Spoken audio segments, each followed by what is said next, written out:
Bonjour. 60 000 chômeurs de plus en septembre, c'est encore trop, mais il y a une évidente décélération. C'est ce qu'affirme un François Hollande qui n'a rien perdu de son sens de l'humour. En un mot, il y a de la baisse dans la hausse et c'est beaucoup mieux que si c'était pire. Décélération évidente. Fais gaffe François, tu tiens la feuille à l'envers. De son côté, Pierre Moscovici voit les clignotants de la reprise passer au vert. Nous sommes gouvernés par un Miro et un daltonien. François Hollande, qui selon un improbable sondage, serait battu par Nicolas Sarkozy.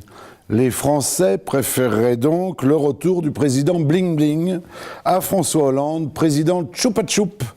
Tout ce qu'il entreprend part en sucette. La dernière Citroën vient de sortir de la chaîne de montage d'Aulnay-sous-Bois. Son nom, l'AC3 Héritage, c'est triste. Voilà ce qui arrive à force de rouler en voiture étrangère. C'est pourtant bien les voitures françaises.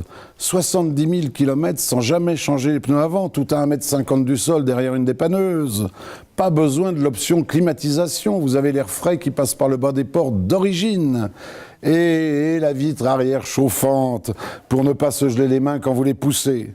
J'en ai une, moi, une voiture française, une voiture de collaborateur d'usine. Voilà la solution, 25% de moins à l'achat.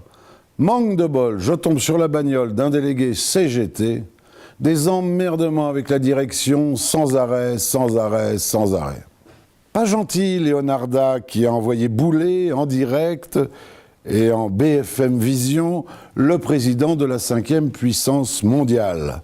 Moi, pas rentré France, 6 parents, pas retour. Président pas humain. Le top chef de l'Élysée lui proposait pourtant la recette de l'orpheline à la Kosovare.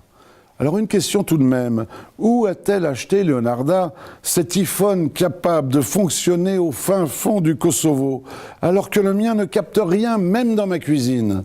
Que fait Apple?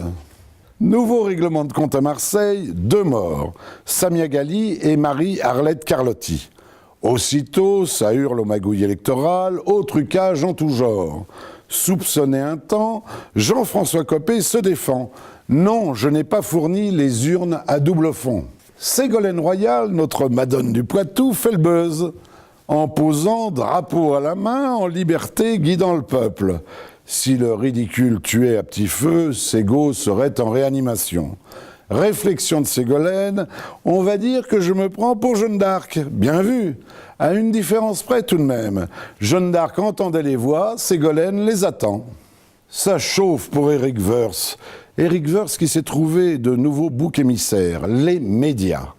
Ils m'ont, dit-il, je le cite, cherché des poux dans la tête. À regarder l'ancien trésorier de l'UMP, le pouls dans la tête d'Éric Woerth, c'est un sans-abri. Le dernier week-end de novembre, les clubs de foot vont faire grève contre la taxe des 75%. Pas un millionnaire sur le terrain, pas un RMiste dans les tribunes. Un coup dur pour le chiffre d'affaires de Cronenbourg. C'est quoi le foot finalement? Des cons qui ont du bol, qui sont supportés par des cons qui n'en ont pas.